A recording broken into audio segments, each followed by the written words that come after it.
To book now and pay later on Expedia.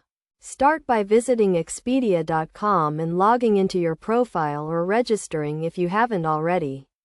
The website features a language changer, links to your property, support, trips, and your account information at the top of the screen, with a search function in the middle where you can find various travel options. To book now and pay later, choose your package and look for the monthly payment option. When searching for a hotel or other accommodation, click on your selection and then continue to the secure sign-in page.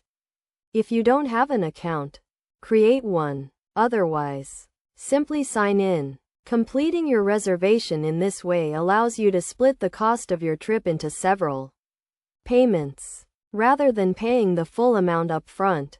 This process is quite straightforward, making it easy to book your travel arrangements and pay for them over time.